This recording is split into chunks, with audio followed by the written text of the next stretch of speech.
We went to Buc-ees. We went to Buc-ees, y'all. You can't really see because my mic, but I went to Buc-ees too.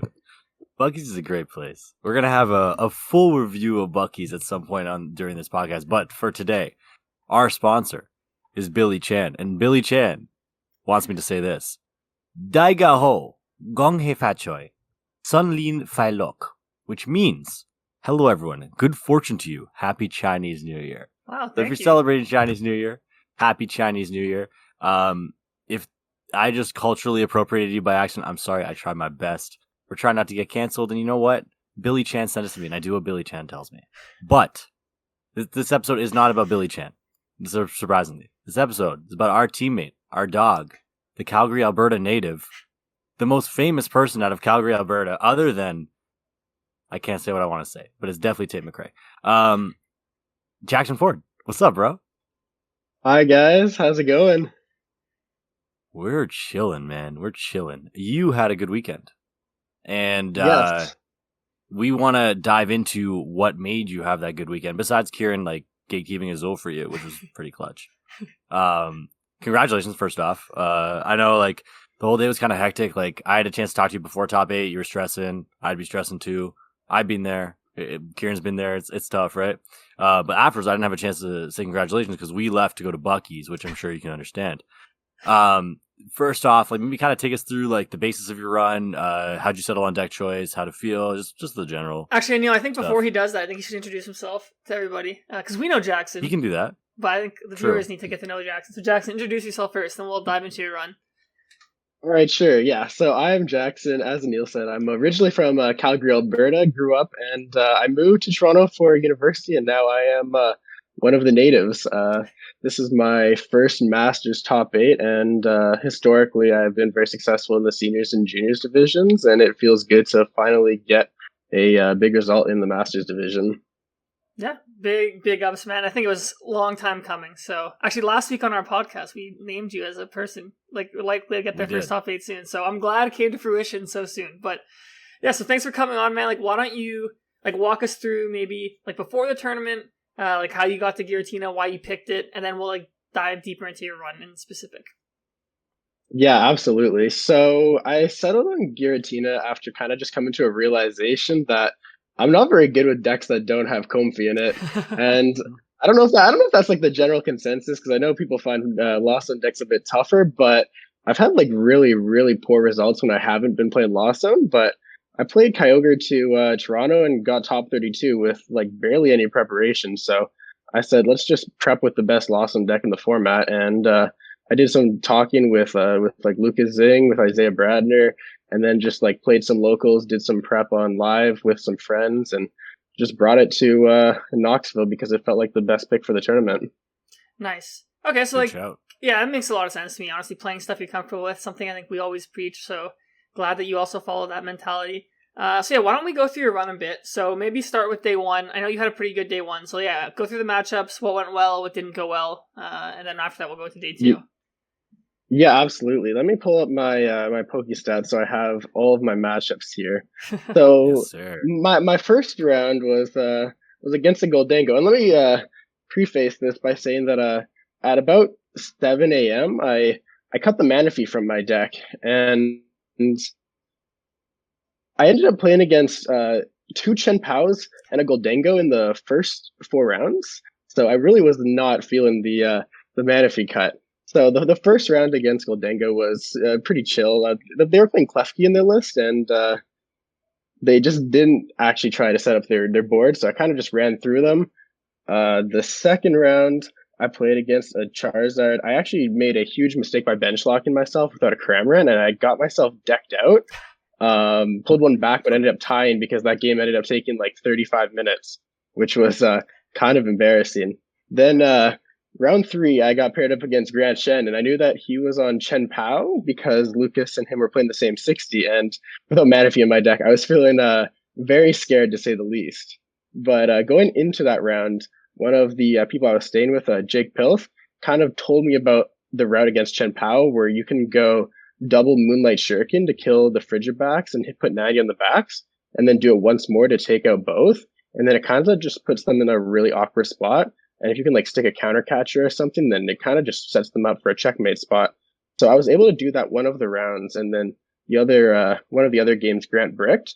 So I was able to get through there. Round 4. Honestly, just something to point out too is Grant didn't play Iron Hands, because I think that changes that a lot.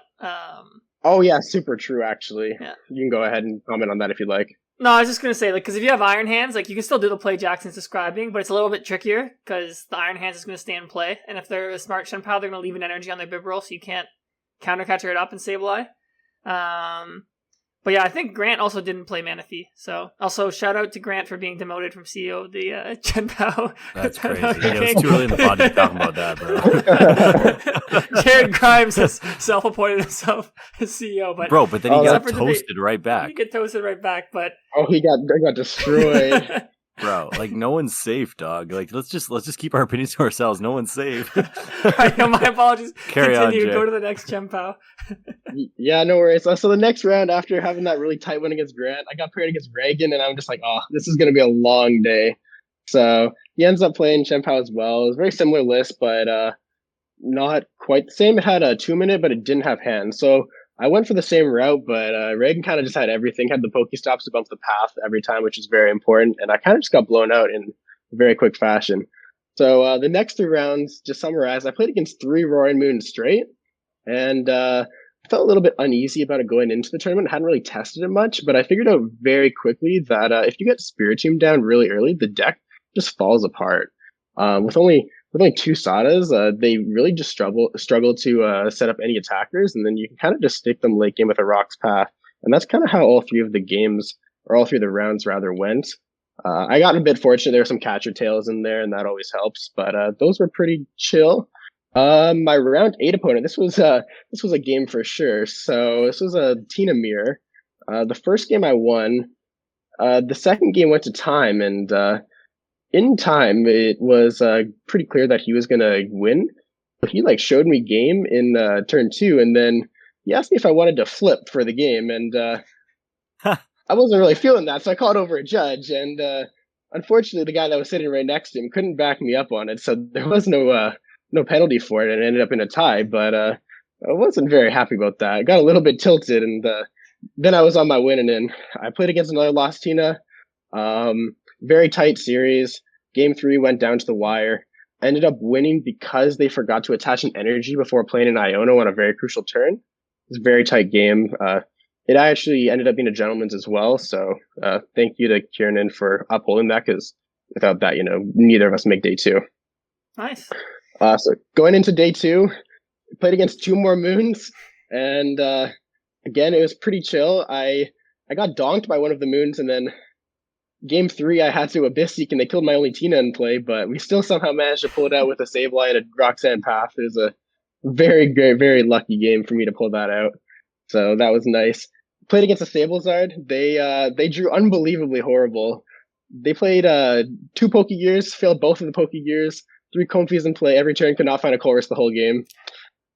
So very lucky there. Speaking of lucky, played against Jared Grimes, the one and only, the following round. Double donked him. He got to play 2 turns of Pokemon within that round. That's Ciaran gaming experience right there. That was very unfortunate for him. The round after, I got my fair end of the variance. Played against Ryan, the winner, and I went attached to Tina Pass and got donked in the first game, and in the second game, it was Concealed Cards Pass. Somehow almost managed to bring that one back, but he stuck me with an Iono to 1, and I couldn't get there. The winning in, Kevin Kruger, shout out to him, is an absolutely fantastic game, fantastic guy. The first 2 games we both bricked respectively, so we had a nice and long game 3. Ended up coming down to a generator. He had 17 cards in deck, I believe, and super rotted 3-8 lightnings back in. There was 6 lightnings in deck. Needed 2 lightnings off the generator in order to dynamic spark and take my Tina for 300. First 3 cards weren't energies. We flipped them over. 4th card was an energy, and then the 5th card was very slowly revealed, and it was not an energy. So just barely got there. Won that round. I wasn't necessarily that happy though, because I was happy that I at least secured top 16, but in my mind I was pretty sure I was going to bubble. the stream match for that round was Azul, and I'm not sure who the other person was, but I knew that Edwin Arroyo, I think. Arroyo, yeah. Okay, so I knew that if Edwin won that game, then I was out of cut for sure, because they were at 33 match points, would have went up to 36, and I was at 35. And Azul going into the round had about the same resistance as I did, and it ended up that Azul won that game, and I got in by like I think 3% on resistance, but it was very, very tight, and a bunch of my opponents in day 2 didn't perform very well, so it was very very sketchy. Nice. Yeah, I can imagine. First of all, before you continue, did you go to Hooters on Saturday night? I did go to Hooters on Saturday night. I would not recommend. Aneil, this guy's a girlfriend. Why are you asking him this question? Like Hooters doesn't mean, you're just assuming. Hooters doesn't mean anything. Hooters is a nice food establishment. I've never been, people so can I go can't to order food. Is it? Mark Dizon dragged me there. Mark dragged me there. I can't say that. Yo, that guy also has a girlfriend, man. Yo, what are we going? Yo, we're done talking about Hooters. Hey, guys, there's nothing wrong with Hooters. I've never been, but I don't stigmatize. It's fine. They can have They can have 4 girlfriends and still go. Actually, you know who likes Hooters? You know, Devin Booker loves Hooters. He had like a legendary, like, if you go back on his old Twitter, like it's a meme, like he literally tweeted like Hooters with the fellas, like 10 times straight, like. Low-key though, he looks like a dude who would like Hooters. Yeah. Like I can see him there with KD just chopping it up. Yeah. That's crazy. Anyway, sorry. So you went to Hooters. That makes this so much more impressive, but do carry on. Oh man, the Hooters was just absolutely terrible. It took us about an hour to get our food. We actually left. I changed hotels the night before day 2 because I didn't have a bed going into the first day, and I got about 2 hours of sleep, and I wasn't trying to do that again. So I actually switched to Mark's hotel. I was originally staying with Grant Hayes and Lucas Zing and some of those guys.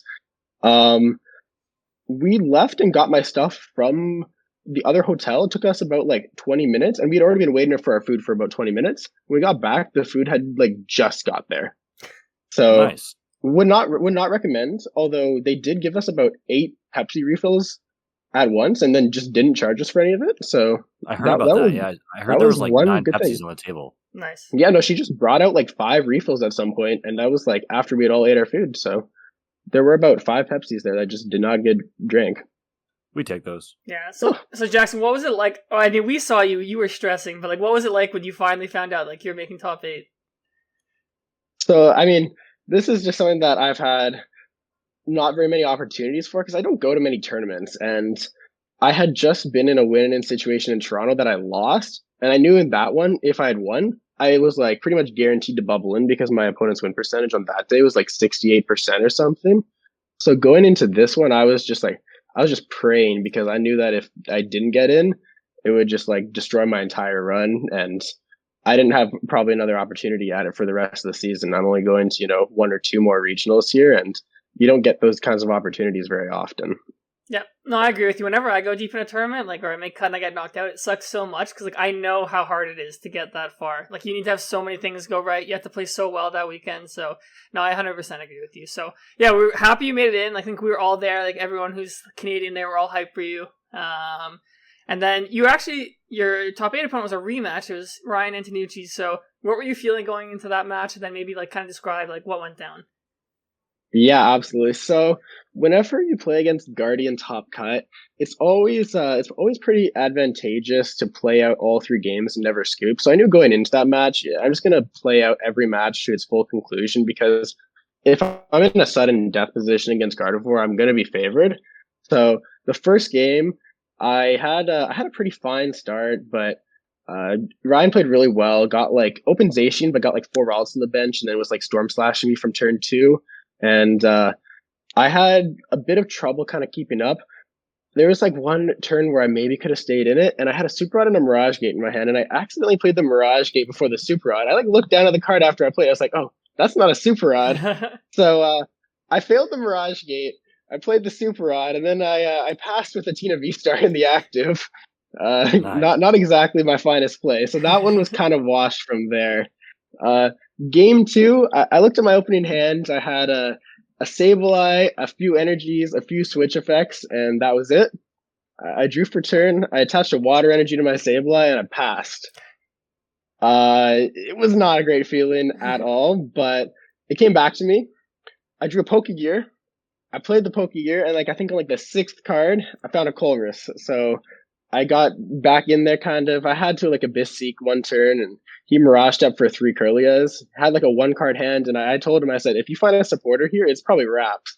So he goes with his next turn, he draws a Research. He plays 1 Research. He just top decks the Research, and he's like, nice. I just top deck that. Plays the Research, and then does like 3 refinements of Darkana and all that. I'm like, oh, it's so over. I ended up digging myself back out of it though. I had a really, really interesting line where I used Sableye and put his Arcana to 120 damage and put 20 on each of the Curlias. And then I got the Sableye back, and then I killed both of the Curlias the following turn, killed the Arcana the turn after, and stuck a Roxanne Path, and then like got the Star Requiem to finish off the game. So that was phenomenal. And then game 3 was just such a tight game. The beginning and the middle weren't too interesting, but on the last turn, I had a Giratina Vstar in the active with the 3 energies on it, and I had just Roxanne Pathed him. He had 1 Curly in play. He had a Super Rod in the discard, a Zacian, and a Screamtail in the discard. And his only win condition was to either find Boss Stadium Bump or to find Super Rod, Stadium Bump, and the Pokemon itself.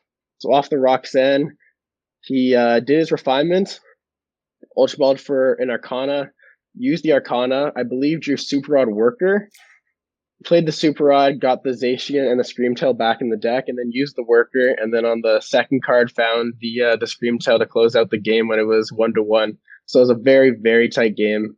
Respect to Ryan, played it phenomenally, but it was just an incredible set, and I'm really happy with how it went. Yeah, I mean, they always have it, bro. That's just how it goes. But, you can try to stop, but it's always coming. They always got it. Yeah, I mean, that's what you gotta do, right? You played your outs, and like you did, like you just got unlucky there. But I mean, overall, like a fantastic run. So I'm sure you're proud of yourself. I'm sure it stings, but I'm sure hopefully now, like looking back, you can reflect on it, be happy about the weekend you had. Oh, absolutely. I'm just excited I don't have to go to any more League Cups. I'm absolutely sick of local events in the GTA. Hey, but you run League Cups now.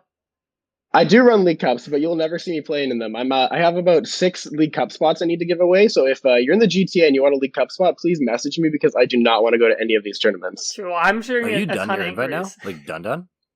What was that? Are you like done your invite now? No, I'm like 520, but I'll be able to close it out without going to any more cups. You're done. Yeah, I'm done. I'm done. Yeah. Speaking of which, all right. Speaking of being done your invite, our other boy here, Ciaran Fair, had a great weekend with Cian-Pao. I did have a great weekend with Cian-Pao. Like, I don't know. It's always more impressive when someone does something good with Cian-Pao because it's just like I played that deck and I've seen how many times it just goes Beebs past and just dies. So maybe take us through it briefly. How was your run? I know it obviously didn't end the way you wanted it to, but how'd it go roughly? Just take us through it. Yeah, I mean, I'll talk about Cian-Pao, then maybe we can circle back and like do some deck questions about Giratina Jackson. But yeah, it was a good run overall. I think going into the tournament, I was like, oh, like I should probably play Gardevoir. I'm like, the meta is like absolutely cracked for it. Like I knew Roaring Moon was going to be big, but I was like, you know what? Like I haven't played Chien-Pao since like Pittsburgh, and I just love the deck. So I'm like, you know what? Like no, it's time for some Cian-Pao gaming. If you follow me on Twitter, you saw I posted like that meme like of the guy like looking at the other girl instead of his girlfriend or his like guardian Chien-Pao. So and then my friend Harrison, who we stayed with, he also played same 60 with me, which was nice. So yeah, I was just really excited that I was going to play Chien-Pao. Like I didn't really care like how I did as much. And like honestly, like my tournament went how I expected. Like I knew the games where I set up, I was going to do very well. The games where I didn't set up, I was not going to do well. That's kind of how it went. Like day 1, I actually didn't start very well. Like I started 1-1. Like my second round, I just couldn't get set up for some Moon. I tied a game against Gardevoir, which is always super frustrating since it's like one of my best matchups against Celio's network. I just game 1 like kind of ran through him, like just got my ideal setup. Then game 2 and 3 just could not get set up. Like game 3, like I didn't even get a fridge turn 1. Then we went to time where I probably would have pulled it out, but I would have needed like 2 extra turns. Then I finally hit a Charizard after that. Like Charizard and Gardevoir, like the 2 decks like I want to see. Like when someone flips over a Charmander or Ralts, I'm like, all right, sweet, let's go. And that was good. So I hit the nuts. Like the best I drew all tournament was against this like Charizard in like round 5. I literally did not miss turn 2 backs, bib, knockout every turn. Then I lost to Little Dark Fury, our friend Matt. He was playing Goldango. And honestly, this was probably like my most unlucky set of the weekend. Like both games, like I had like 80-85% chance to win on my last turn. I just whiffed what I needed. But It was a fun set. Like, I really respected Matt for playing the Goldango. That's very on brand for him, so I like that. So then I was like 3-2-1, and I was like, okay, like this is like feeling like a bit of a grief tournament. I'm like, I kind of expect this with Pao. But I mean, like, I've been in this spot like so many times before, so like I was confident, like as long as I got the chance to play the game, I'd pull it out. So I hit Charizard Guardy back to back, so I'm like, okay, 2 pretty good matchups. Then I faced Moon in the winning in. I mean, he went second like both games, and both games I opened, or first game I didn't open Chien-Pao, which is like massive. Because then, if your opponent like only takes 1 prize with a Moon, you can just start going Chien-Pao, Chien-Pao, Chien-Pao, and take 6 prizes before they can win. Game 2, I started Iron Hands, which actually isn't that bad of a starter, because if they have to Frenzied Gouging, and they don't put a Jelly on it, I can just Greninja it. Or what I did is I used Tackle with Frigibacks to take out a knockout, which was like, that was like just hot. Like, I haven't done that since like Worlds, using Tackle for a knockout, so I was really happy about that. So yeah, I pulled it back to 6-2-1 to make day 2. It felt good. But like I knew like I needed to go like 5-0-1 to like even have a shot at making top 8. Yeah. So and then I saw like you opened day 2 against Azul, and I was like, oh, this is a bad matchup. So maybe take us through how that one went. Yeah, so I mean, like there was a lot of good matchups. I'm like, I hope to hit Guardy, Charizard. Then I saw us playing Azul. It's like it wasn't even that I'm playing Azul, because like Azul's obviously a great player, but it's like he's playing like Lost Kyogre, which is just like a horrible matchup for me because I cut Manaphy. We played a very interesting game 1. He went first, which is like really bad for me because like I don't play Manaphy, and he's gonna get turn 2 Moonlight Shuriken. So I had to put 3 Frigibacks on my bench turn 1.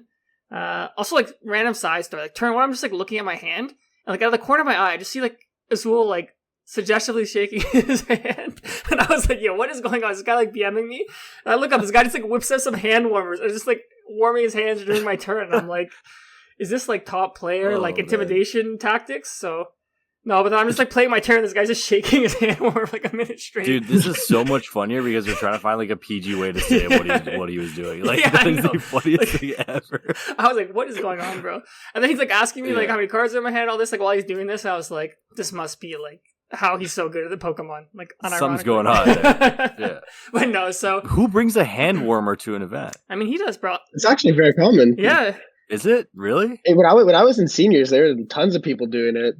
I know that John was definitely doing it at some point. I think Isaiah, and if you guys know Tanner was definitely doing it. Yeah, I mean, sometimes when I watch like other like video game like esports, I see the players doing it. So, guys, this might be the secret to winning like 6 or 7 regionals. I don't know how many Azules won, but that might be the secret. Get the hand warmers. Like if you're using a controller and you're like hands stiffen up, yeah, you're in trouble. But like Pokemon, I mean, he has to flower select a lot. He has to colorless a lot. Lots of cards are moving, Aneil. They could be power to him, you can compete. You gotta compete with Iron Hands. You gotta get the hand warm. So true. No, so I mean, like his hands were definitely very warmed up. He was very warmed up by the time we started playing our match. So yeah, he went first. He got the turn 2 Shuriken. He knocked out 2 of my Frigibacks. And then from there, like the game was like kind of tough for me. Like I went for Iron Hands turn 2 knockout, and I just missed it by like an energy. So I had to use Chien-Pao to knock out his Greninja, which always feels bad. He didn't follow it up with a knockout with a Dragonite. I think he just crammed my Chien-Pao or something. And then like I took a knockout to make it 4. And then like he like took out my Bibarel, so he was at 3 prizes, but he had like an energy stuck on a Dragonite. And I had Iono in my hand, so I was just like waiting to save it for my like best turn. So I took a prize to go to like 4, and he was at 3, and like I thought he like maybe could get Kyogre, but he couldn't. So I thought he was gonna like just, I don't know, like knock out my Chien-Pao Dragonite or just like set up. But he like benched a Kyogre and like attached to his Dragonite, hit me for 50. Which just like felt super strange to me, and his hand was like 15 cards, so I just went like Iron Hands, Cross Switcher, Kyogre, Iono, and like he couldn't get Kyogre again. And I think he told me after he needed to put the energy on the Dragonite so he could retreat and like have enough. I don't know, it was just really weird. And then like he tried to like counter catcher my backs and like get it stuck, and then I just like Cross Switcher to win. So I was shocked I won that game. Game 2, like he literally went first, like got 1 in the loss on turn 1. I could only get 2 Frigibacks, and he like somehow like ripped a ninja turn 2. So that was over quick. And then game 3, I started lone Frigibacks pass. And I was like so tilted because I'm like, oh, this matchup's so good for me when I go first. And then he like drew like 20 cards and didn't get crammed. So I was like, all right, sweet. So I tied that one, which was like annoying because I was like, I won game 1. I thought I was in a good spot. And then it's like, I'm like, damn, I have to win 5 in a row to even like bubble. And I won back to back against Moon. I hit LDF again. This time I was on the winning end. But then my deck just kind of fell apart against like Roaring Moon and Mew. I just like got judged and like couldn't draw out of it, so big weakness of Cian-Pao. Then I won my last one against Golden Go to secure the top 64. But yeah, overall, a fairly like pedestrian run for me. But it was just really fun playing Cian-Pao again. Like it was just, I loved shivery chilling. Yeah. I loved handsing. And there's so much merit to like playing what you enjoy too, right? So like you had a good time with it, whatever. Like if you got top 64 with Guardy, you probably wouldn't even celebrate it. It's like it is what it is, right? Yeah. Like there are times too, like when you're in a position now where you have your invite, like you just want to spike tourneys, but it's also like merit to just playing something fun, and you had a good time, and that's what matters. Yeah, exactly. It's all about the fun of the game. I had some of the most fun I've had like all year, so that was good. So. No, if you want to play Chien-Pao, like I just advise everyone, like just know you're in for like a wild ride. Like you're gonna have to like be like Pokestopping turn 1 sometimes, like living and dying by what you get. So if you can handle the good with the bad, it's definitely the deck for you because it is broken when it sets up, but it's an adventure getting there. You can also just wait till April and you'll play a better deck. Oh yeah, in April Chien-Pao is actually like busted because you get the Prime Catcher, so you open up like 3 deck spots because you take out the cross switchers. So. No, it's going to be really good in that format. I mean, but we thought that about this format. And, like, the deck is, like, still going to be just as inconsistent, I think. The Buddy Puffin's a huge buff, since if you miss VIP Pass turn 1, it's useless. But next format, it's, like, you can still set up really well. So, yeah, no, I'm looking forward to it. But, yeah, for sure. Yeah, I wanted to go back to Giratina, maybe Jackson, ask you some questions about the deck. So, when we were going through your run, like, you're talking a lot about, like, you faced Roaring Moon, I think, like 5 or 6 times, and you won every single time. I personally thought that like Roaring Moon is strong into Giratina.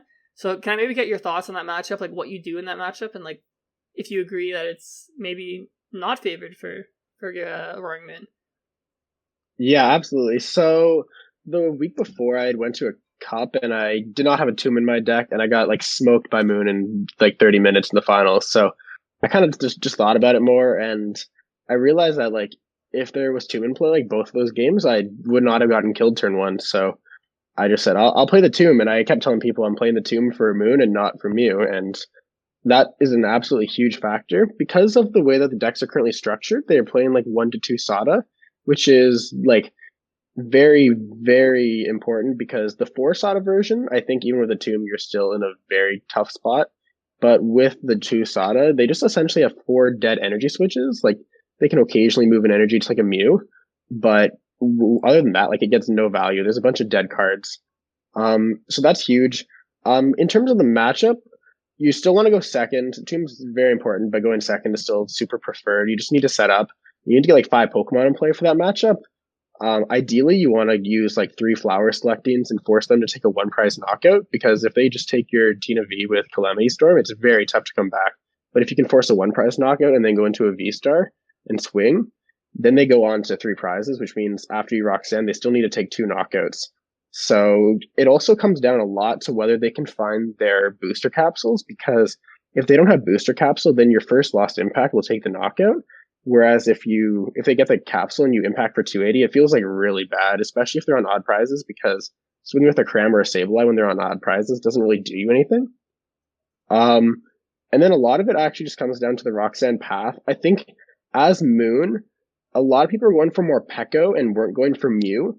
I think Mew is actually a lot stronger than the more Pekko. Like Energizer Wheel and taking 1 prize doesn't really do you that much. And if you don't have Mew on the bench and you get Roxanne Path, you have like very few outs to actually do anything, especially because after they take a knockout, like the Giratina takes a knockout and Tomb's in play, it's very hard for them to set up another Moon. So they need the Mew to actually draw a few cards if they get out of the path. So yeah, I actually think the matchup's like very, very close, like 50-50. Maybe if they play the catchers, it's like slightly unfavored, but I only played against 1 Moon that played catchers, and they flipped like all tails on them, nice. So it didn't end up being a factor. Yeah, I mean, you got to get lucky against Moon sometimes. They'll just roll you if you don't. Yeah, that's how it goes. Yep. I'm personally, we can talk about this too. Like, I'm personally of the mindset that I think Spiritomb is probably like an all-time high of how useful it is. Because like you're saying, like everyone's just playing this like Ross version of Moon where like it only has the 2 Sada. And then obviously, like, you still get the utility if you face Mew, and if you even face, like, Snorlax or even Charizard, you can shut off the Rotom. So, and, maybe let me ask you this, like, do you think every deck should be packing a Spiritomb if it doesn't, like, harm, like, their strategy? Yeah, like, you have a point. Oh, sorry, go ahead. Oh, I was just going to say, I think it actually is a very good argument. Even, like, a few people that were playing Guardy were talking about it. Like, there's a lot of people that kind of just got rolled by the pressure early of Moon, even if they're playing Guardy, because if they take that first knockout and you don't have like step, or you step for 2 and they like catch your heads and take a refinement, it's very tough for you to kill a Moon that has a capsule on it. So I think there's a lot of merit to even playing it in something like Guardy. And things like Rhydon and Tina should just auto be including it. If you play like something like Block or something that, I guess Block plays it and it's not relevant there, but if you're playing something that like Zard that needs basics, you're obviously not going to play it. But I think it's in a very, very strong spot for Vancouver. And if you're playing a deck that can fit the space, then I would definitely be playing it right now. Yeah, like I can see where it helps too. Like so I played Guardy this weekend, and like honestly, a team would have done me miracles because every single time I played like 5 Zards, but like every single turn 2, I was getting boss KO'd on Curlias, and like it doesn't feel like it's that bad, but like Gardevoir's so like fragile the first few turns, and I just got ran off the board a bunch of times. Where if like I had time to get down Tomb, it's a different game. The other thing is though, like the one thing I will say about Tomb is like we're at the point of the format where you have like the biggest card pool available to you. So most of these decks are really well refined. Most of these decks have like a lot of tech cards, whatever. You're not really in a place where that 60th card is a gimme right now. I can imagine like everybody like picking their decks like that 60th card, that 61st, that 62nd card are like really pivotal cards at this point. So like, yeah, Spirit Team's really good if you have the space to do it. Like even in Tina, like I was fooling around with Tina for a bit. I couldn't find a cut for it. So like obviously you cut Manaphy for it, which makes sense. But other than that, I wasn't really feeling it. So yeah, Tomb is really good if you can fit it. Yeah, I think we're seeing... Can I add one more? All right, go. No, can go I add one more? Yeah, add that point. So yeah, Aiden Koos's deck with the Mawile, it completely relies on infinating with the Pidgeot. So if you're Guardy and you have more cards in deck than them and you bench the Tomb, the Pidgeot Mawile strategy actually doesn't work at all either. Mm-hmm. So that's actually, I think, very relevant, and you can like cut Turo for that, like if that's something that you're thinking about. Interesting. Yeah, I like that actually, because I think the thing with Guardy is like it's actually favored like slightly into every single matchup where Tomb is good into. So you're basically just turning them into like from like slightly favorable to favorable. And like I guess Snorlax, I guess if you play Spirit Tomb, like it's like kind of like not as good as Turo probably, but it's still like pretty good. You know what? It's actually probably really, really good because you can set up 4 teleportation bursts plus the Spirit Tomb, then you only need 1 attacker. Yeah, because like they play 1 Avery. I'm like, how are you drawing Avery? Like when you're not using Rotom. I mean, they have as long as there's nothing in your discard. Yeah. Well, you're okay, right? As long as there's nothing in your discard, you just hold a Super Rod in your hand. Yeah, and you play Collapse, so yeah, I think it's probably pretty good. And like also same thing. It's like if they want a Forest Stone, they have to put a boss target into play for you. So that's super nice. Yeah, interesting. I think Spirit Tomb is going to see a lot of play in Vancouver. I think, do we have a European regionals or like Brazilian that's coming up like before Vancouver right now? Like, because we can see that maybe. I think Dortmund is like okay. mid-February. So yeah, I mean, Europe just like they play Mew. So like, if you live in Europe and you're listening to this, like, just put Spirit Tomb in your deck. Like, don't lose to Mew. I think they already do. And now also don't lose to Roaring Moon. So yeah, I mean, let's segue to that maybe. Like, Roaring Moon had like such a strong showing. I think it's kind of been building up, but like, do you guys think it's gonna like stay this popular? Like its day 2 meta share was like over 20%. Like its day 1 meta share was like I think it was 3rd most popular. So I don't know, Jackson, what do you think about Moon? Like, do you think it's like the new like mainstay of the format? So Moon's in a very interesting spot because everyone is kind of just backpacked on Ross's version of the deck. But now that deck is so big, it's actually got a target on its back, and we saw that this weekend. But when Ross played it, I think it was to Portland. Like it was a phenomenal call because people just weren't ready for it. But now that people are ready for it, you might have to pivot back to a version that plays, 3 Sadas, 1 Galarian Moltres, maybe even like a 4 Sada and still have some researches in there. So I think it can adapt, but if you don't adapt, I think that if you bring it to Vancouver or a European regional, people will be ready for that Ross Coffin version of the deck. Yeah, I think I would agree with that. I just think it's just like too obvious at this point that you need to be able to beat Moon. It's basically like in that tier of like Charizard, Giratina now, where it's like going to see like 13 to 15%. And we also see a lot of players gravitate to it because it's similar to like a deck like Miraidon or Charizard. It's very simple to play. Like obviously, like to play it at a very high level, you have to be very skilled with it. But just the basic concept of it's very simple. So I think a lot of like the Miraidon players switched over to Moon like directly. So there is a correlation for sure. So yeah. I don't want to stop you in your tracks here. Do you want to do a quick trivia break? I was actually just about to suggest that. So perfect. Let's do it. Sick. Okay. Okay. I'll ask mine first. Okay. And I have 2. Okay. One in case the first one's too easy. And you guys are both like students of the game, so I know you'll have this. How many Canadian World Champions have there been, and what are all of their names? All divisions or? All divisions. Okay. Yeah, because if it's Masters, it's just one. I mean, Okay. I'm Go fairly ahead. confident it's 3. But Jackson, I'll let you name them if you want to name them. Well, we got Jay in it's 4, 2011, actually. is it? Yeah, That's 2010. 2010. Yeah. Chase Maloney Yeah. in seniors, is that 2011? That's 2012. He won with Mewtwo 2012. Eels. Yeah. 2012. We got Rowan in 2015 in juniors, and we got Estrada in 2014 with Rizzy and Genesect. Yeah. Actually, we had a really Very good good. 5-year stretch there. 4 champions in 5 years. And shout out to Jeff Kolnick for second place, because that's my Canadian goat right there. Yo, free Yeah, Jeff. we were just in Nashville, right? we were just there. We're in his spot. Poor guy. Free that guy. Since you guys got that one so easy, this one's actually kind of easy as well, but I'll see if you guys know this one. The USA is the most world champions ever, Okay. just in general. Which nation has the second most across all divisions? Across all divisions? Across all divisions. I feel like it has to be Japan, right, Jackson? Because they win juniors, I feel like, every other year. There's a lot, but I wonder if Brazil is up there. I don't know how many times Brazilians have won, but I know Gustavo has one, right? He has one in juniors, won juniors. And then I think this year, like in Yokohama, the senior was from Brazil. Yeah, they're not a terror, so I don't think it's Brazil. I think it has to be Japan, or I can't even think of what other country could even compete.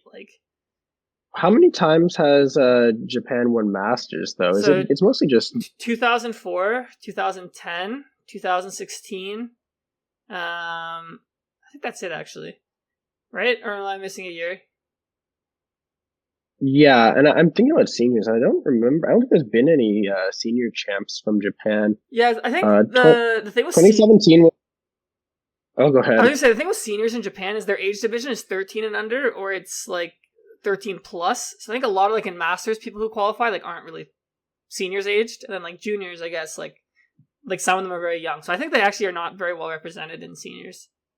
Yeah, and I don't remember juniors very much, but it still could be in just juniors carrying them. But I can't remember, at least from my era of juniors. I don't think they won. Maybe they won once. Okay, I know 2004 for sure. Juniors was. Do you guys want a hint? Okay, what's the hint? I give you a hint. I mean, the hint is it's not Brazil. Okay, that's not a hint. I knew it was Brazil. It could be something else. Okay, Jack, I'm fairly confident it's Japan, but I'm thinking it has to be the other options are really just I think a European country. What European country could it be if we're gonna consider them? That's a fantastic question. If I just go down to who's won worlds, right? We have so let's go back. We have this year was America, obviously. Last year was where's Andre from? Czech Republic. 2019 was Australia. That's definitely not the answer. 18 was Germany. 17 is Argentina, 16 is Japan, 15 is America, 14 is Canada, 13 is America, 12 is Portugal, 11 is America, 10 is Japan, 9 is I think Finland or something. It's America. Yeah, it's America. It's gotta be Japan then. Yeah, let's lock in Japan. I think it's Japan. Okay, Japan. In juniors alone, has 11 world champions. Yeah, that's what I thought. Okay. Yeah, 11 world champions. They have 2 in seniors, and then they actually only have 3 in masters. Yeah. Interestingly enough, I was going to ask you the third place one as well, but there are 4 European countries tied with 2. Okay, so let's actually try that across all divisions, right? Yeah, try it. Okay. Go for it. Okay, so Jesper won 2016. He's Denmark, right? Is there anyone else? Is there anyone else from Denmark? He's Danish, yeah. Yeah, I know Finland won one year. I think Tom Roos was from Finland, but I don't know if they've ever had a senior or junior win. That could be it. Germany, we have Philipp Schultz. Oh, and we have Kea in. Kea. Right? Okay, so Germany's one of them for sure. Yep. Yeah. Okay, has the UK ever won Worlds? Nope. Yeah. Okay. Let's pull this. So I know for sure Masters they haven't won. Okay, wait. Going back a little bit more. So 2008 was America. I think 2007 was the Finland year. 2006 was America. 2005. Who won 2005? Was that Jeremy Marin or something? That was America, I think. And then it's Japan. So okay, we have all the Masters. So it has to be seniors and juniors. This is gonna be tough. Well, we should just be thinking about seniors. If juniors got 11, Australia has 2 because Kai and Kababe won. So Australia is one of the answers. Australia actually has 3. I missed that. Oh, okay. I didn't see so the third one. Oh. It is Australia, but no, just stay on your track here. Okay. You mentioned almost all of them. Okay. I feel like Brazil, because we know like Gustavo and I'm forgetting who won this year, but they have 2. Mm-hmm. And we have, Gabriel, right? yeah, I think Gabriel so. Fernandez. And we have one more, right? Yeah. Neil? What? You had Germany. You have Brazil now. You mentioned the other one. So is there an you've Argentinian from juniors or seniors? Yeah, that's a good question. Because we have 2017. They won Masters. Diego. That could be it. There's not. I'll tell you that. There's not. Okay. I feel like it might be Finland, to be honest. Probably Finland then, yeah. Yeah, Finland? Finland is one of them, and there's one more. One more. There's one more. At 2, and you mentioned it. Does Denmark have another winner? Yep. And there's actually one more on top of that. No, Magnus There's 3. Peterson. Oh, yeah, that's right. And there's one more. One more from Europe still? One more from Europe. Okay. What countries are we forgetting? Oh, has France won? They haven't won Masters. You've mentioned it already. Okay, wait, what did I mention? Jax, what did I mention? I don't even remember. Wait, and we're not including Canada, right? No. Okay. This one's actually really easy. Really easy? Is it Australia? No. Australia was the third place. Yeah. Is it Spain? Nope. Really easy. Wait. Who's the powerhouses in Europe? I'm saying it's really easy if you just think about like recent events. Recent events? Just think about recent events, like recent worlds. Recent worlds. It's a country that won worlds within the last 2 years. Is it Czech Republic? Yep. Oh, okay. Oh. Yep. The Czech Republic. Who won in the Czech? There was Andrei Skubal, and then there was Andrei Kujal. In what division? Oh, that's 2013 juniors. That's correct. A good pull, Jackson. He knew that one. I did know that one because that's the only worlds that I've top cut. Oh, there you go. Nice. Yeah. So there you go. That was a good question, Neil. Because I think Jackson and I are both very big historians of the game. So very yes, good question. You are. Well, you got some more info from pre-2010. My knowledge kind of stops at 2010. Same. True. If anyone wants to learn a lot more about the history of the game, check out PTCG Legends by Alex Wilson. It's a fantastic website. It has like every Worlds ever, some tournaments that like predate like Wizard, like when it was Wizard of the Coast. Like it's a really fun website. I really like going on that one. Cool. All right, so maybe I'll ask mine next, so we can leave Jackson. You're our guest. You can go last. So, all right.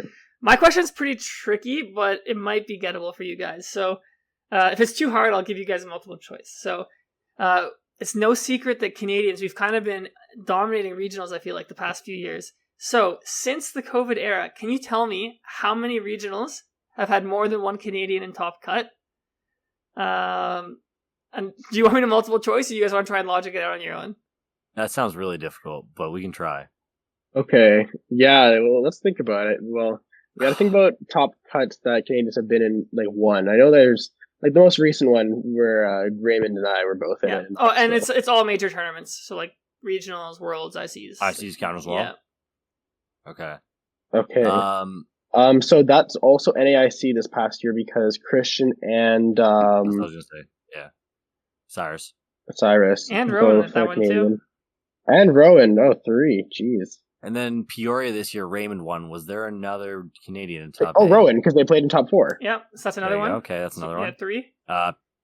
Pittsburgh, I don't think Pittsburgh, there was. Lucas was in top 8, but I don't know if there's another. I don't believe there's another Canadian in that top 8. I don't think so either. Do you guys remember who won the tournament or no? Oh, Estrada. Oh, God. That guy's retired, man. How am I expected to know that? True. Yo, this is a lot, actually. Yeah. Like, these are a lot of tournaments. That's like cut out for you there. This season in NAIC last year. That's like just this last season. Yeah, so you guys have all of them from this current season. And you have a lot to go from last season. Okay, how many were there from last season? We can start from there were 6, and you guys have one of them, NAIC. What the hell? All right. Okay, Toronto. Christian Labello is in that top 8. Was there one other? What was that top 8? That was the Mewtwo. That was Piper. Right? Yeah.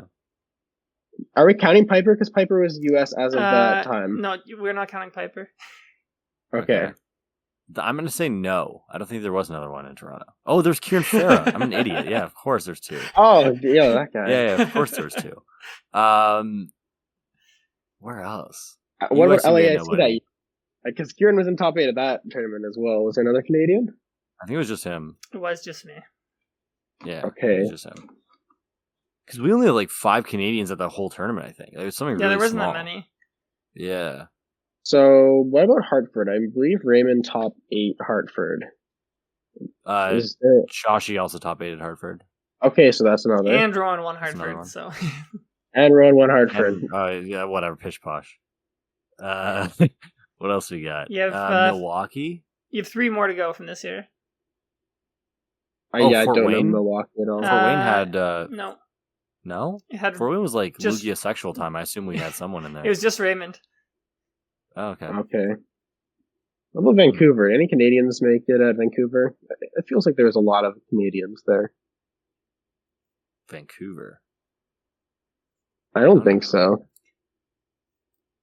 Yeah, I don't think so. I know Raymond didn't make it. Lucas didn't make it. I think this didn't boy make made it. I'm pretty sure this boy made it. That's 1. You top Was there a 8? second? Kieran, you top 8 of that one, didn't Yeah, you? I did top 8 that one. Yeah. I Is knew there a that. second one? I feel like there's good odds there's a Canadian, but I just don't know. I'm going to say yeah. Let's say Vancouver. That is correct. There's actually 3 Canadians.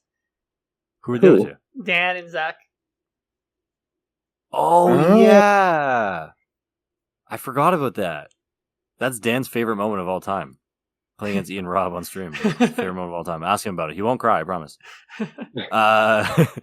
So how many were missing? Like 2? You have 2 from this year, and then you have 2 from 2022. I say it's not EUIC because I know Trevor Reed was. No more top 8. ICs for this year. They're both regionals. Okay. So I'll give you a hint. One's an East Coast regional, one's a West Coast regional. The West Coast one might be hard because they're not Ontario people. Okay. Portland, Lennon, Kettler won. What about top bet? What format was that in? That one? That was just SBI. Like Artina won. Yep. Oh. It's got to be Who Portland was on the it? West Coast. Yeah, I also think it's probably Portland. It is That or Portland. San Diego. It is Portland. Austin Drake also made top 8. Okay, I see. So got 2 And then we there. have one on the East Coast. Yep. You top 8 any other regionals this year that I'm missing, Kieran? No, you got all of mine. Okay. East Coast. So what do we have? We have Orlando. Like Peoria. You have, I guess, Fort Wayne, Milwaukee, if you're kind of East Coast. Knoxville, Charlotte. These were all said it yet? regionals that I was not paying attention to. You've said it You're out gonna have loud, to train yeah. me. We said it out loud? Oh, God. I'll give you. Honestly, I wasn't really. I'll give you a hint. I don't It know. was like this city has hosted a regionals this year as well. So it's Charlotte or Orlando Or Peoria. or Peoria. That's not very helpful. Yeah, I think we're like kind of lost here. Okay. Yeah, I'll give you a hint. Rowan was in this top 8. That makes me more confused. I don't think I remember from Peoria is that Tord won that event. Okay, so the Oh, Canadian who Wait. joined. Rowan- Wait. Was it Milwaukee? No, No. the Canadian who joined Rowan. This is his only career top 8. like, was last year Battaglia or was that before? Yeah, it's Battaglia, Oh, it was Fort What Wayne. tournament was this? not Fort Wayne. It wasn't Fort Wayne. No, Peoria? no, Oh, it was Orlando. no. Was it Orlando? What is it? What? Charlotte. Oh my God! I All just Oh forgot my about that goodness. place. right, should we even go to 2022 or is that too hard? There's one regionals and one other tournament. This is insane. There's bro. one regional in 2022? Wait, there's one regional in 2022. Oh, there's Didn't only one. Rowan- Okay, we can try. Didn't Rowan get top 8 in Vancouver this year? He did, but he wasn't joined by anyone. Okay, I was thinking it would have been Vancouver. Okay, that might be a bit out of my realm. I was not playing the game Okay, at this so time. we have Indianapolis. We have Was it not Vancouver? No, it wasn't. We have Indianapolis, Estrada, and Michael Long. And then the other tournament this Oh, year, yes. I think you can get the other tournament this year. Worlds had two. It was Estrada and Andre, right? Yeah, Andre, there you go. yeah. So Yeah. that's all of them. Okay, that was actually like a very tough question. That was a good question, actually. I really enjoyed that. That's a great. That was a great question. What do you got for us? All right, so my question is, it's more flavor text than it is history. I mean, it's still history. So there are 7 different stadium cards that shut off abilities or Pokepowers or Pokebodies or Pokemon powers. Okay. Can you name all 7? Okay. All right, start with the easy ones. Okay. Path, Silent Lab. Yep. Power Plant, like the one that shuts off GXs. You have Battle Frontier that shuts off Colorless. Yep. We have... So... These next 3 are very tough, and I'll give you guys a hint because I'm not sure if you'll be able to get all 3, but they're all from like the EX era. Yeah. Is it Space Station or something? Space Center, yeah.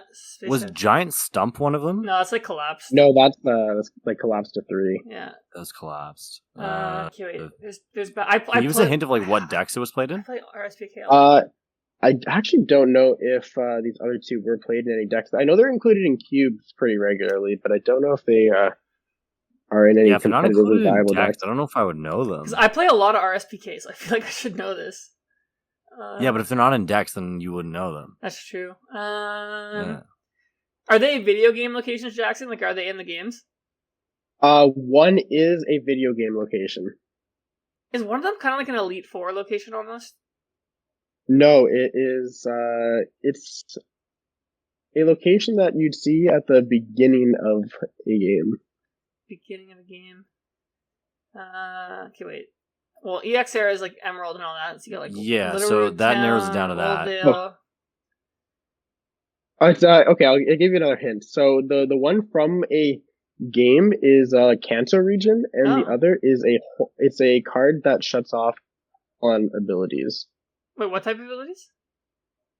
Like hold on Pokemon. I know what. I can picture the card in my head. I just can't. I don't know the name. Is it like an island card or no? No, it's not. Okay. But I know what the card looks like. The other one from Kanto, because it's an EX Emerald or the Fire Red Leaf Green set. So yeah, the one from Kanto. It's not Cycling Road or Indigo Plateau. There's the power plant there, but I think that's the name of the one from not from Black and White. From that's already been said. Is it Mount Moon? It is Mount Moon. Okay, yeah. Oh, nice. That card I don't think has ever seen play. No, I don't believe so. It says any Pokemon with maximum HP less than 70 can't use any Pokepowers. Okay. It shuts off Jirachi, I believe. Yeah. Okay. Jirachi is a really good card in that format, so interesting. But you have like Giratina or whatever to shut off basics. This is hole-in-one. So does this shut off hole-in-ones or exempt hole-in-ones? I will. I'll read you the text. Because I know exactly what card it is. I just can't remember what it's called. All right. So it says each Pokemon in play that has the hold-on symbol on it, both yours and your opponent's, has no weakness and can't use any Pokepowers. And it's not a place from the game, right? It's not a place from the game. It's pretty arbitrary, actually. So if you don't know it, it's very unlikely you'll be able to get it. Yeah, it can't be a place from the game because Hold-On was like a made-up thing. Yeah, they have like their own island and like lore for it. Like, yeah, so we probably wouldn't know it. Like, it's too made up. Right. I thought this one might have been played in a deck at some point. I think it is. If you say it, we'll know. I think it is, Jackson. I know this card. Like, I've seen it. I can picture it. I just can't remember what it's called. I don't think I can. Because what does it shut off, though? It just shuts off like Cast Form? Well, no, Cast Form doesn't have an ability. It shuts off like Wait, Jackson, this is No, you're talking. It shuts off Delta Pokemon, not Holland Pokemon, I think. Oh, is that what that symbol is? Yeah. Yeah, you might be right. Because I don't think the Holland Pokemon have abilities. They just like act as energies when you put them to play. All right, tell us, what is it? It is a Hold-On Legacy. Oh, Hold-On Legacy. I had no idea. I know exactly what the card looks like, though. It is played in, I'm sure, at least one deck, because I've seen it before. Actually, if anyone wants to try that format, you can play it on TCG1. I actually highly recommend playing Ruby Sapphire Power Keeper. It's a really fun format. It's my favorite format, actually. Format. Yeah. No, it's really awesome. So, and like, honestly, just playing old format in general is awesome. Like, we were playing some 2010 at Knoxville, but yeah. Yeah.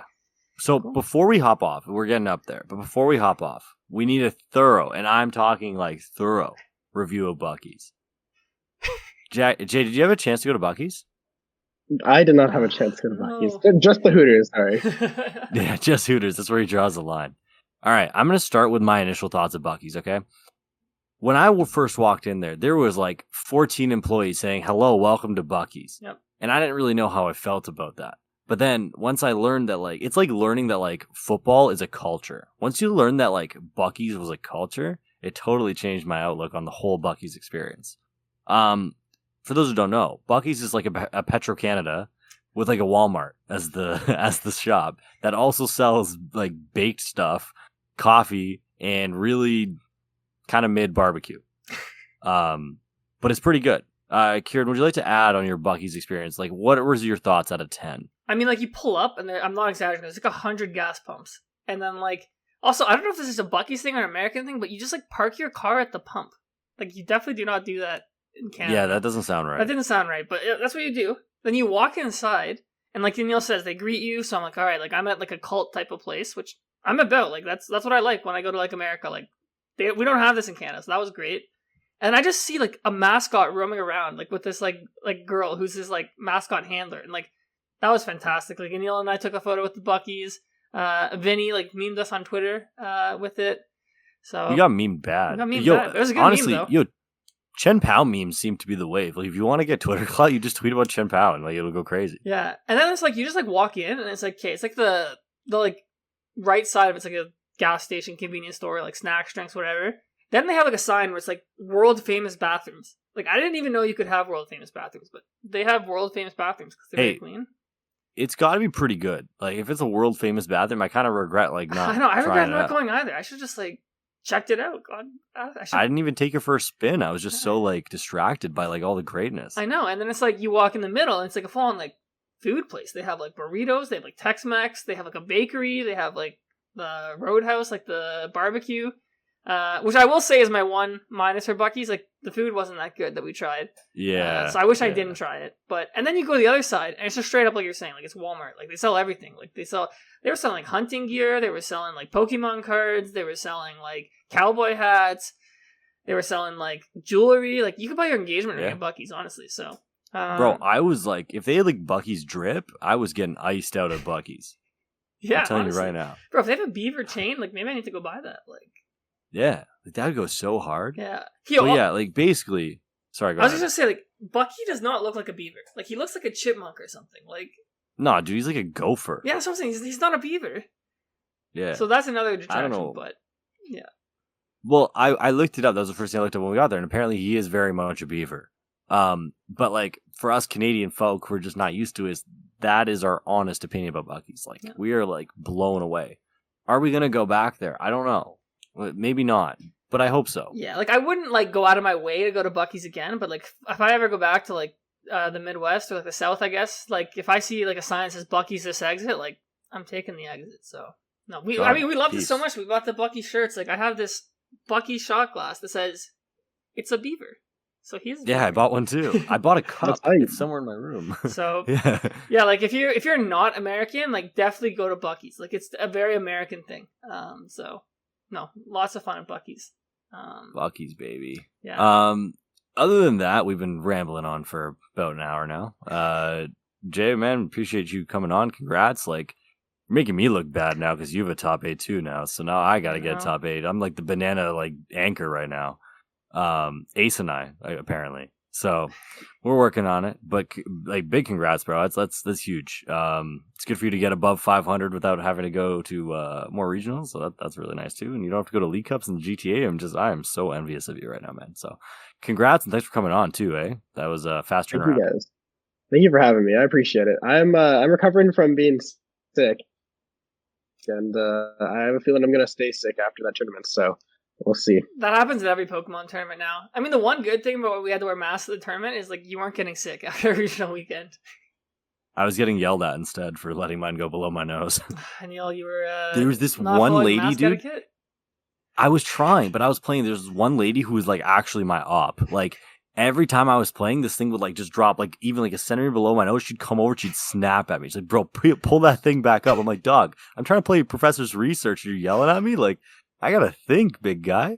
So I don't know, man. I had one really big op in the mask era, and it really turned me off. But you are right. Like we never used to get sick, Yeah. and that's probably a huge plus. And there's a lot of people who were like forced to get vaccinated for this whole thing, which, depending on your view, is pro or positive or negative. So that was also a factor.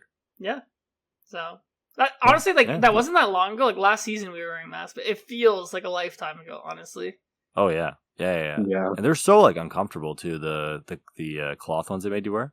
Yeah. You weren't allowed to use the reusable ones, I don't think. Yeah, that's right. They didn't let you. Yeah.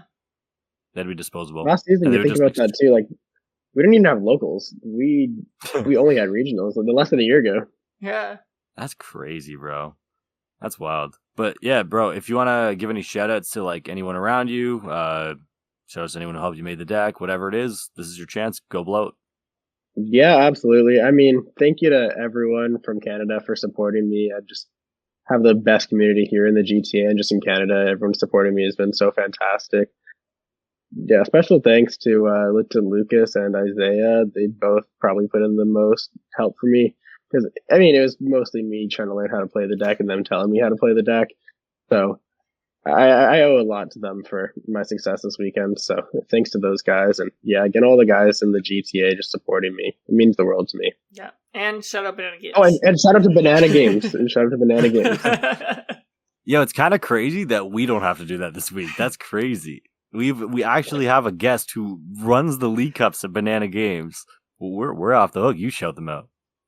Yo, that's true. You guys, if you guys are in the GTA, please come to my league on Wednesdays. It is a very fun time, and you will not regret it. Yeah, it's a great confirm league. It's fire. And there's lots of like really great players who go every week. So if you want to have some like fun, like and play against some good people, like it's a good place to go. So yeah, absolutely. And I was actually thinking we could end this episode with a pack opening for my top 64 packs. Run it. Okay, rip those things right now. Jackson, give me a number. I'll pick the pack. A number? You got how many? 18? I played 15 rounds of Pokemon for 18 packs. Very good pricing. Nice. Yeah. Sorry? Any money with that? Oh, $0, Jackson. No. Oh, dude, I was one game away. Very sad. I finished top 5%. 18 packs. Yep. All right. Number 6. 6, lucky number 6 because it's for Toronto. All right, we got a Garchomp pack. So I'm hoping to pull the Alt-Art Iron Hands so I can play it in my Cian-Pao deck. You have to hit up Ace for that. He's got multiple. No, I'll trade you one. Man, I have Moisturizer in my hands. I'm struggling to open this pack. Oh, that's gonna be tough, bro. Oh, I got it. Yeah, do I start the It's so demotivating, bro. It is. Do I start the pack trick or no? Is that a thing? No, just rip it. Okay. All right, you the guys. pack trick now is only one energy from the back. That's all. All right, you guys ready? We have Phoebus. Yeah. My camera's not even playable card. Ambipom. Apom, but you tried. Oh, Apom. Pansage. Mantike. Oh, let's go. I forget what this thing is called. Croconar or something. What is that? Crocolar. From the Coco guy. We have this girl. What's her name? Tulip. Put up to 4 at any combination of psychic Pokemon energy in your hand. We got the Dozo. I know this is good in VGC. Okay, Big Small Doze. Blue. Vanillish. Alright, here we go. If you're gonna hit an alt, it was there. I'm sorry. Palkia. Oh. Hey, that's big. You know what? Hey, card. guys. Water energy. It's an energy. If you're a new player starting out, just about to play the game, you should go to regionals and play 15 rounds so you can end up like Ciaran with a hollow Palkia for all your efforts. Great reward system we have in place here at the Pokemon Company International. If they ever want to sponsor us, I'm going to apologize in advance for what I just said. I'm so sorry. I take it back. Please sponsor us.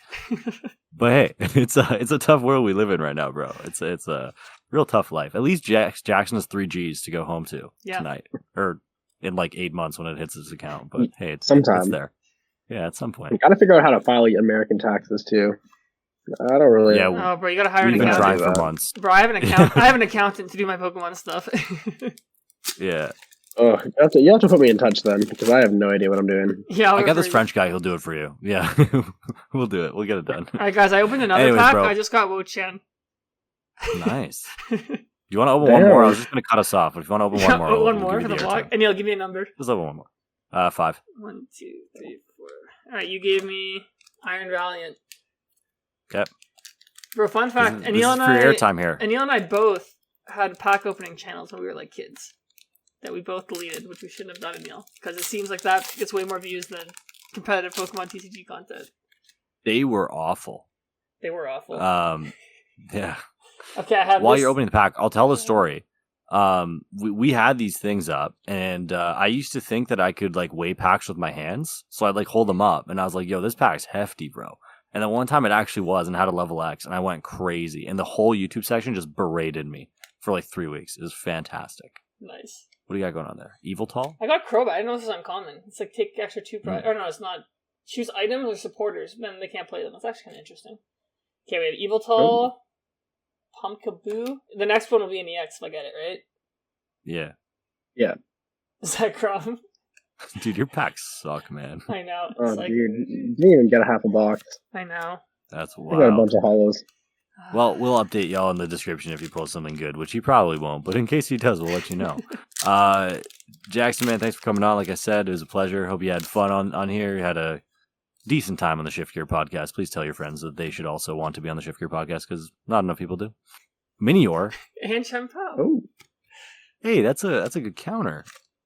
Yeah, sorry, Jackson. Anyway. I'm just having fun opening packs. Please close this out. oh, that's okay. That's okay. You got the I'll final make sure word, I'm bro. back with the. I'll be back with a sponsor at some point. I'm gonna bring a script, and you're gonna have to say it. Hey, whatever you want, as long as it's within means. I learned Chinese this week, so apparently anything's on the table. I got $5, and it's ready. It's ready. It'll be there. $5 in a dream, baby. That's all you need. You got 3 G's in a dream now. Anyways, thanks for coming on. Thanks everyone for listening. Ciaran, you have any last words? I'll give you the final say. You have the I have the say. final say? Yeah, So just that's a lot say of pressure, something man. Cool. Run it. Thank you to everyone for listening. I think we should have mentioned at the top, but Aneil and I had so many people come up this weekend and say they love the pod, love the content. So we appreciate you. We have a lot of fun doing this, so we're really glad that people are enjoying it. Other than that, no, nothing. Just have a good week, everybody. Nothing? I mean, like, just keep enjoying the Pokemon trading card game. And I was going to say buy some hand warmers and bulk off Amazon. buy some hand warmers if you want to win your next tournament. Intimidate your opponents to your next League Cup. Add us if it works. So I can go invest in these as well. Because it seemed to work on me, Please. to be honest. So threw me off my game. Hey, next time I play Ciaran, I'm bringing on the hand warmers. Thanks everyone for being here. Appreciate y'all. Have a good one. Later. Later.